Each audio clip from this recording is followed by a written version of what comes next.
Let's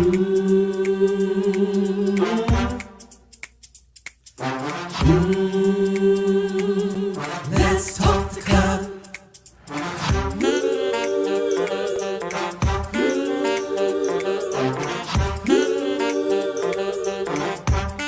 One more thing, like, subscribe, and share.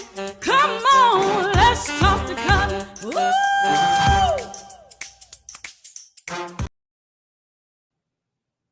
Hey, good evening, everybody. It's Cutler here on the Let's Talk to Cutler broadcast. It is the 14th of June. We're almost in the middle of another month, and I'm going to tell you all a secret. I have to tell you all a secret. In a couple of days, it's my birthday. I'll be celebrating my birthday in a few days. All right, the 16th. I'm excited. I really am. I'm always thankful for another trip around the sun, another journey around the sun. It becomes so much more than a cliche. Millions didn't make it, but I'm just glad that I was one of the ones who did. And certainly, as we consider the fact that these COVID numbers have gone up, the number of people that we have lost in the United States alone is now over 1 million people. It is so true that millions, even in the course of this pandemic, didn't make it. But let's just be thankful that we are still here. All right, listen, you all, this is about this channel. In case you're just riding by other channels and you just happen to stop by this channel, I just want you to know this channel is about motivation. It's about inspiration. It's about soul searching. It's about seeing what we can do to show up a little bit better tomorrow than we did today. And it does not mean by any stretch of the imagination that today was a failure. It doesn't mean that today was a flop at all. How many of us know that we can have an amazing day? And just because we have an amazing day today, that does not mean that we cannot have an even better tomorrow. That's why we spend these 1,800 seconds together. So if you just riding by for the first time, do me a favor, pump your brakes, pull over, and see what this next 1,800 seconds is all about. It is about challenging ourselves to show up better tomorrow than we did today. How many of us can say that we showed up better today than we did yesterday? That's always the goal. The goal is always to say, let me see if I showed up better today than I did yesterday. And if I didn't, guess what? I'm not going to beat myself up. I'm not going to hammer myself. I'm just not going to wallow in regret or anything like that. I'm just going to say, guess what? I'm just going to get a little bit better. That's all. And one of the ways that we get better is by spending time here and we challenge each other. So I want to thank you all so much. If this is your first time, make sure that you hit the subscribe button and then you click on the notification bell because it lets you know whenever I've gone live, if I've uploaded new content, that sort of thing. And then come on in the chat. Come on in the chat and then just do a thumbs up on the chat because we're talking about so many things. Of course, recently, one of the things that we've talked about is just what's going on in the world. The Uvalde, Texas murders, the shooting in Buffalo, the shooting in Southern California, shootings in the Maryland area, shootings everywhere. So much stuff is going on. So much stuff is going on until one of the things that we frequently talk about. Thank you all, those of you who are just wishing me an early happy birthday. It's Thursday the 16th, and I'm excited about it. Let me know how many of you are also celebrating a birthday in June because I want to do a special shout out to you all as well. But you all, one of the things that we've often talked about in light of everything that's going on, whenever we're dealing with crisis situations, whenever we're dealing with those intense moments, and we're really talking about how to handle those intense moments in our lives, what happens when we are overwhelmed. One of the things that we always want to do is create a pocket of trust, a community of trust, especially when we're trying to get people to talk, especially when we're trying to get young folk to talk, when we want to relate to them, when we want to see what's going on in their lives, when we want to be good stewards over their situations and make sure that we're doing the very best that we can to take care of them. Anytime you want to talk to a special population of people, one of the things that's important for us to do is to create what I call a pocket or community of trust. People, it's in one of my books somewhere in terms of following you and going along with what you say. People won't trail you if they can't trust you. That means that they won't follow. People won't trail you if they can't trust you. People need to know, and trust means that people have a feeling that you have their best interest at heart. It means that whatever decision that you make concerning them, you're going to do it with their best interest in mind. That's what trust is all about. It's one thing to have faith in somebody. Oh, yes, I believe they can do it. I believe they will do it. I believe they're going to do it. It's one thing to have faith in somebody, but it is a completely different level of relationship when you talk about trust. Trust says, I will put my life in your hands. Trust says that whatever decision you make, I am good with it. I'm confident that you're going to make these decisions with my best interest at heart. That's what trust is all about.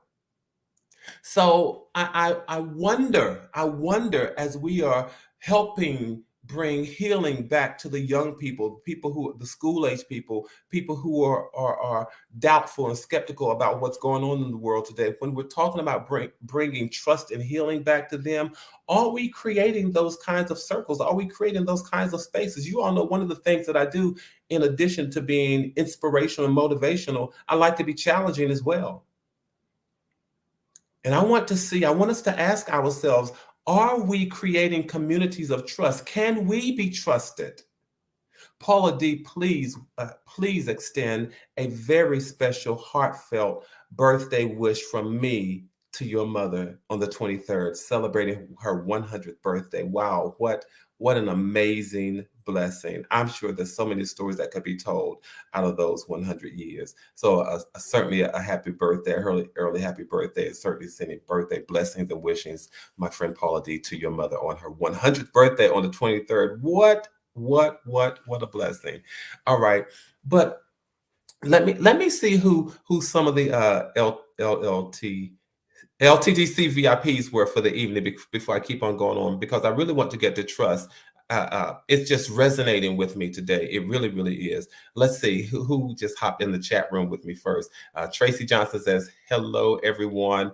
Good evening. Good evening to you, my friend. Annie Cutler says, let's ride. Yes, we're already riding, if you notice, because we're talking about this whole thing of trust. And of course, then Paula D jumps in and says, hello, everyone. Those are the LTTC VIPs for the evening. The Let's Talk to Color, very important people. Of course, everyone is important. I just like to shout out every now and then the people who jump in the chat room first. But we're talking about, can you be trusted? And I wanted to challenge us, not just motivate us, not just inspire us today, but I wanted to challenge us. And I wanted us to challenge ourselves. So let's ask ourselves a few questions, you all. How many people do you trust? Think about it. How many people do you trust? And sometimes with our trust, we trust people conditionally. We trust people in pockets and in partitions. We'll trust people with certain things. But I just mean on a general level, on a general scale, how many people do you trust? Not just have faith in, but you believe that whatever decision they make regarding you, they're going to do it with your best interest at heart. How many people do you trust? And then, of course, the converse is what is really important. This is where we're really doing some soul searching. The next question is not just how many people do you trust, you all, but how many people can trust you? How many people trust you? A lot of times we're doing assessments of other people and what we think of them, and we evaluate, we assess, and we analyze them. How many people do you trust? But here is the question: how many people trust you?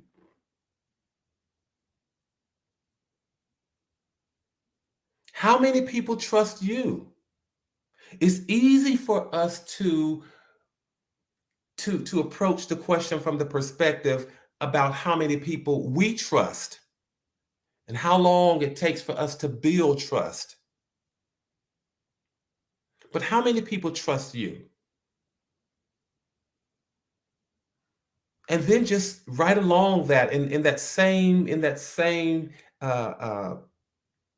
conversation line, do you find it hard to trust people?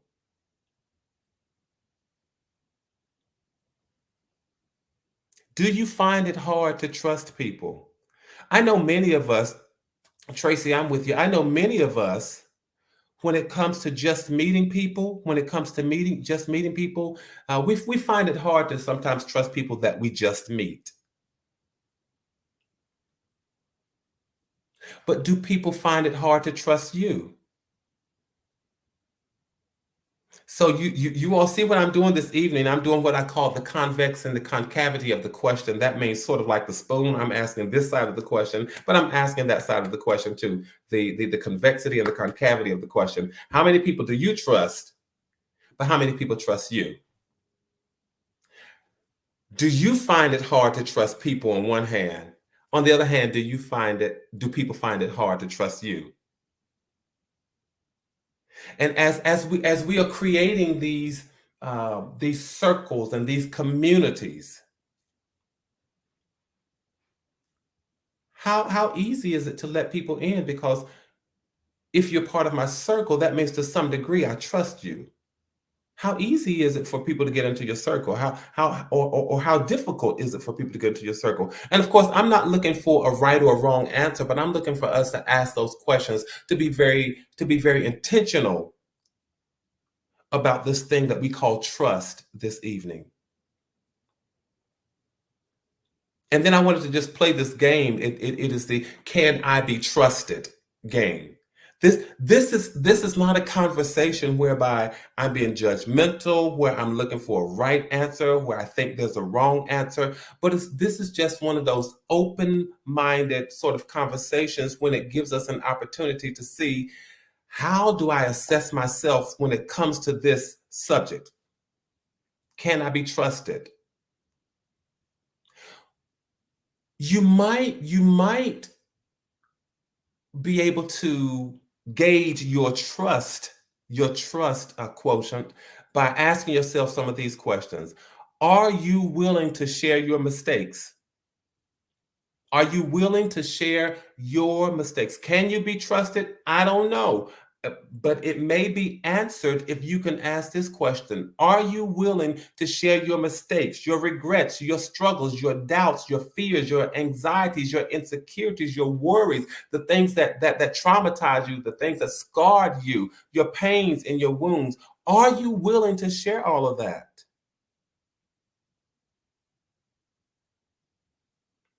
And in a certain setting, when it comes to sharing that, are you willing to go first?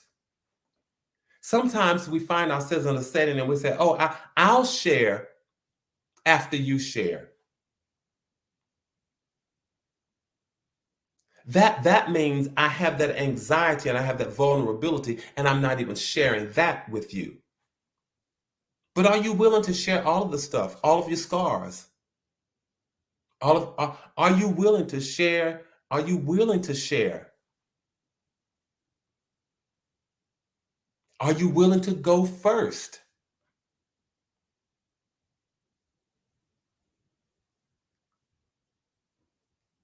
That means I'm confronting those vulnerabilities and I'm willing to share first. And I see, MV, I see you're saying I trust people in my close circle, I share with people in my close circle. But here is an even deeper question. I suspect that people in our circles are people that we now trust. They are in the circle because I trust them. But here is the question: how do they get into the circle?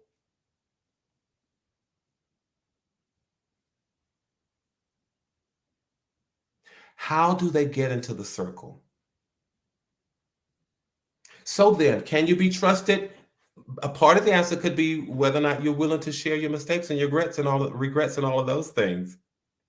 Here's another question. Are you a good steward over the little stuff? Like the small secrets that you know about people, the little things that you find out, the privileged information that you acquire by virtue of your relationship with people. Are you a good steward over the little stuff?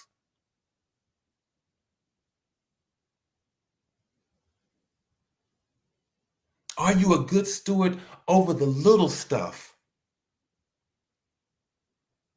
I don't mean the fact whether or not somebody got a new job or they're going to build a house or they're buying a car. Are you? Are you a good steward over the little stuff?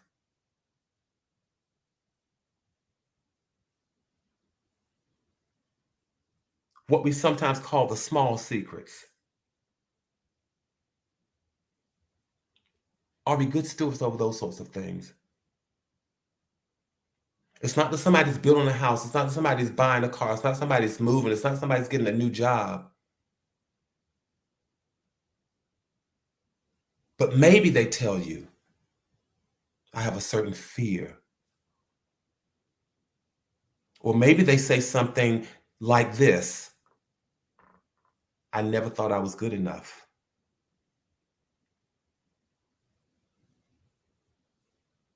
Are you a good steward over that kind of little stuff?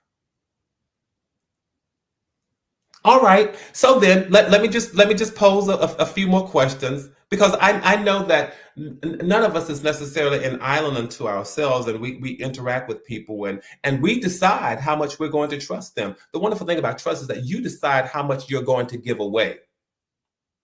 You decide. The good thing about trust is you decide how much you are going to give away. And I'm not necessarily saying there's a right or wrong amount. I'm just putting this out here. And I'm putting this out here, you all, within the context of saying, if we're talking about healing and helping our children, especially, that was my focus, helping our children to be able to find safety in navigating life, we have to be able to create these communities of trust.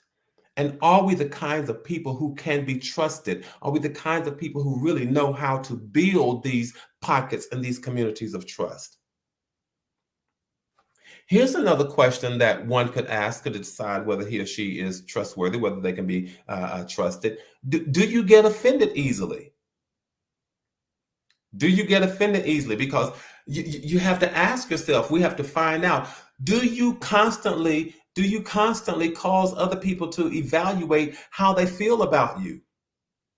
Do you constantly cause other people to evaluate their relationship with you? Are you the kind of person who will accuse people of not liking you? Do you accuse people of judging you? Do you accuse people of disrespecting you? Do you accuse people of thinking less of you? Do you accuse people of putting you down? Do you accuse people of not being there for you? I'm only asking those questions, not necessarily because there's anything wrong with asking if you are easily offended, if this is your kind of personality. I'm asking this because if you are easily offended, it will always be hard for other people to build trust with you. Why, Cutler? Because they will always find themselves spending time repairing the relationship with you rather than building a relationship. And you cannot make a lot of progress on anything that you're constantly repairing.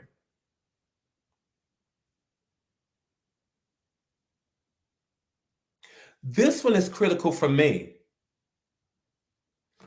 How do I build my circles of people?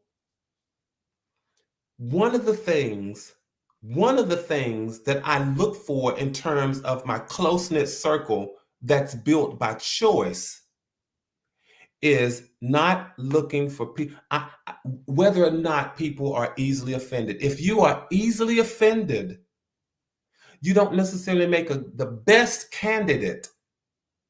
You don't necessarily make the best candidate for my circle.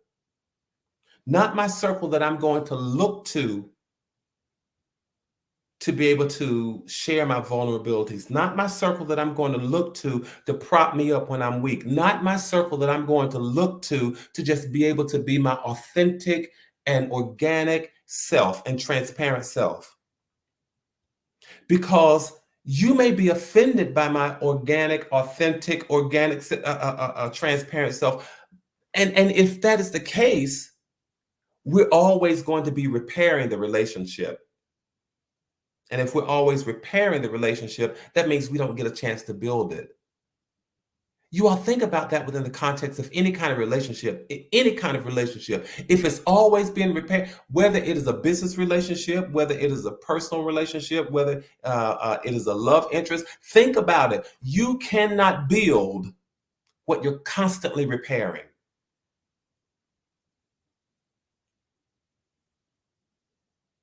You never compliment me. You never tell me you like me. You always putting me down. I don't know if you like me or not.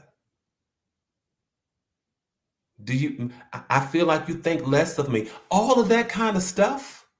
All of that kind of stuff means that we have to repair. We always repairing, we're repairing, we're repairing, and you cannot make a lot of progress on anything that you're constantly repairing. I'm just sharing, you all.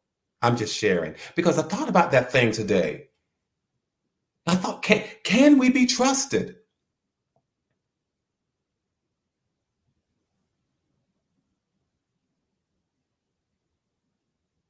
No. So are you saying don't be judgmental with others? I'm not necessarily, Tracy, saying don't be judgmental, but what I'm saying, I mean, from my vantage point, I think it's a great thing not to be judgmental. I really do. Um, I think it is a better thing instead of being judgmental is being open and evaluative and honest. So if people want to know, if people want to know what you think of them, if they want your opinion, then absolutely give their opinion, give your opinion from a very truthful place, a very honest place, but not tearing down. Judgmental has that negative connotation of tearing people down. It has that connotation of one being of superiority and inferiority. And there's something about that that means that we're not on the same playing field. It means that we don't see each other eye to eye as human beings. But we can make our assessments. And friendship quite often is about, telling each other how to become better.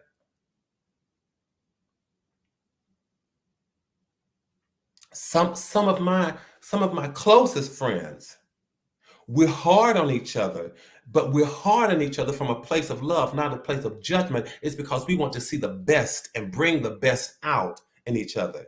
And it's never that we're putting each other down. And so when we are hard on each other, because we know it comes from a place of love, it is never about having to repair a relationship.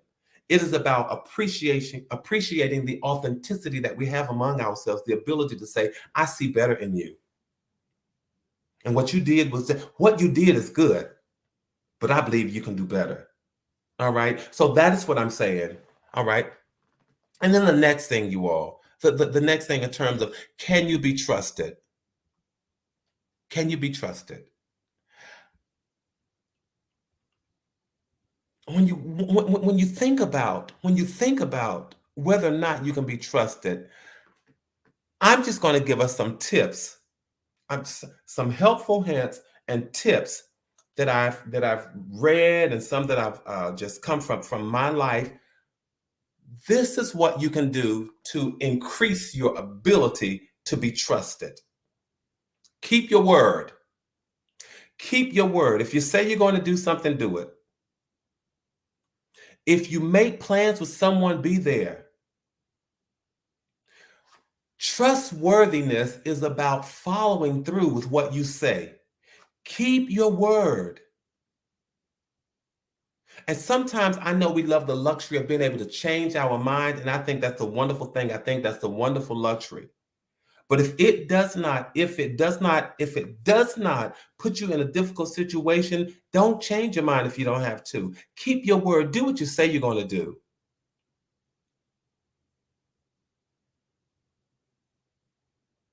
Think about this, you all. Think about some of the people. Remember, I said trust is the one thing that you decide how much you're going to give away. Think about the people that you once trusted and you don't necessarily trust them anymore. It may be because there was a breach in one of these. Number one, people not keeping their word. I like that, K Sharp. Don't overproduce and underdeliver. Then the next thing, tell the truth. Tell the truth. Even when the outcome isn't going to be in your favor and it's not going to cast you in the very best light, tell the truth. Why, Cutler? Because this reveals character. And it is your character that builds trust.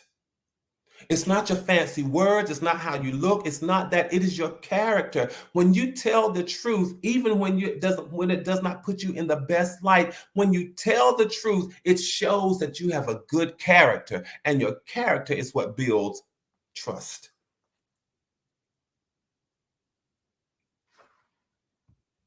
It's your character.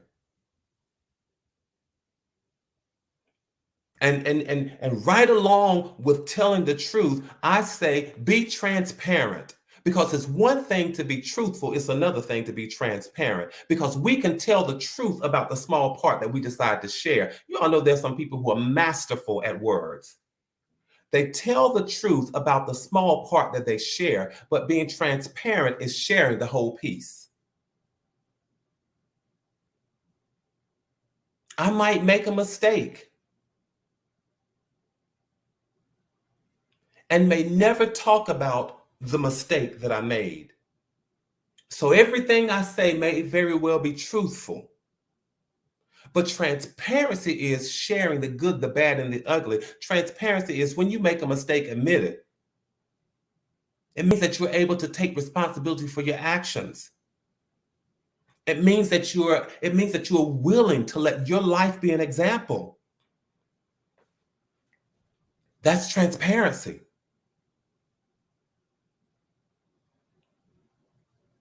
So I don't ask people so much nowadays, are you being truthful? My question is, are you being transparent? Because you can tell the truth. Children do it all the time. They try to tell the truth about the one little piece, but if I tell too much, mom is going to get me, dad's going to get me, uncle's going to get me, auntie's going to get me, grandma's going to get me, somebody's going to get me. So they learn how to tell the truth about that one little piece because somewhere along the line, they know, don't you lie. Don't you tell anything wrong. But it's about being transparent. And then the next thing, you all, let's respect people's time. If you're late, when you are late, you're showing people that you don't value them or their time. Unless you have a very good reason, unless something happened that was beyond your control, respect people's time. Because when you don't respect their time, when you're showing them that you don't value their time, and you're showing them that you have a hard time keeping your commitment. I said I was going to be there at 5 o'clock. I got there at 5:20. Huh?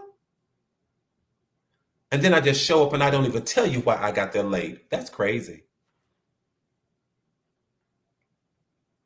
The other thing, treat other, and think, the people whose trust that you have lost, or the people who you no longer trust, think about these things. Was the people who always took advantage of your time, they were always late, you were always there on time, you were always early, you were there on time, and they were always late?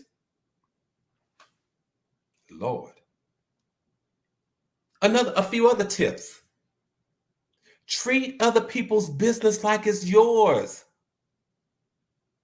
Treat other people's business like it's yours. If someone has told you something, you all, it's because perhaps they trust you, or because they want to trust you, or because they're trying to get to trust you. Treat their business like it's yours. Don't share information that people tell you. Guard their business like it's yours. People don't always have to tell you, don't tell anybody this. They should not have to tell you that. Guard their business like it's yours. And then sometimes we get an attitude because we shared stuff that people shared with us. And then when they come back, they say, well, did you tell so-and-so that? Well, you didn't tell me not to tell them. I didn't think I had to tell you not to tell them. Treat other people's business like it's yours. I just got a couple more, then I'm out of here, you all. Even if they don't tell you not to share, learn how to guard their business. And then don't gossip. Don't gossip. Don't gossip. And here's a caveat. Even if other people already know about it, don't gossip. Don't get caught up in the grapevine. Talking negatively about people.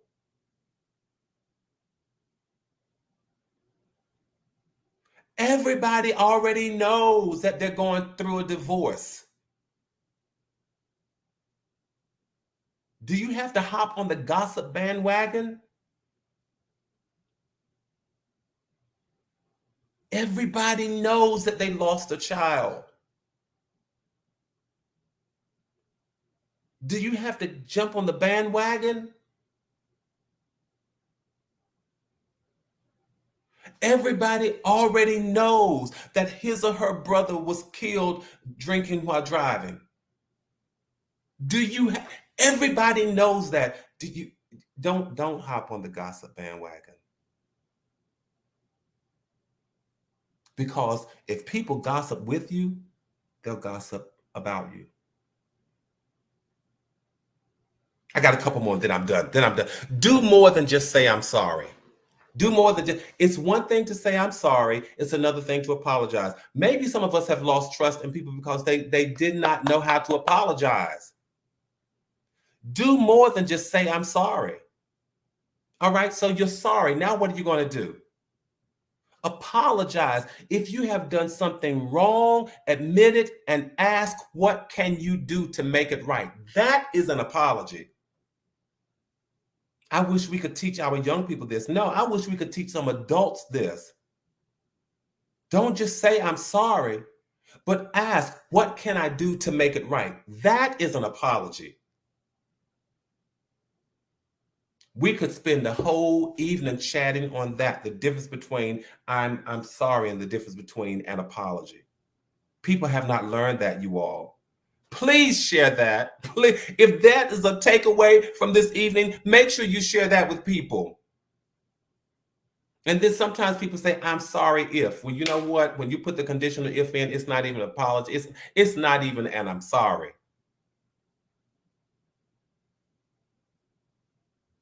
And then, for goodness sake, let's be even tempered. Let's be even tempered. People who when folk don't know how to take you, they just sort of, they see you in the morning. They say, Linda, right. That's what we need to ask people. What can I do to make it right? That's an apology. Next one, you all, let's be even tempered. There are some people that I've seen, and I just sort of stay out of their way in the morning because I don't know if I'm going to catch a sad, depressed, excited, thrilled, humdrum, melancholy. I don't know what kind of person I'm going to get. Let's be even tempered. It's okay to have predictable emotions. It's okay to be, for the most part, in control of your emotions. It's okay to be the person whose emotions don't get the best of them when in the midst of an anxious situation, their cool head can emerge and they bring this calming factor. Even in an elevated climate. And then let's learn to be the people who set the temperature in the room. Let's learn to set the temperature in the room with our attitudes, because attitudes will have what is called this rippling effect. And what we want to do is to emit something that's positive. All of these are just tips to become more trustworthy. And they're also factors that we can look at and we might see, oh, that's why I no longer trust so-and-so. That's why I fell out of relationship with so-and-so. But let's think about this. It is important, you all. I wanted to talk about this again because if we're going to move into a space and a place of healing, especially after what we have gone through and what we continue to go through, we are reliving the January 6th insurrection. Right now, the trials are on for that. We're still burying people from Uvalde, Texas, still dealing with grief and mourning from Buffalo and from Southern California, and from shootings throughout the country. Still dealing with all of this. And if we're going to create and promote healing, it has to be done when there are communities and pockets of trust. And so as light as I could, I wanted to talk about trust, what trust looks like, what it looks like when trust is breached. How do I assess whether or not I'm trustworthy? How can I become more of a trustworthy person? I just wanted to share, you all. I just wanted to share. I want to thank you all so much for spending this time with me.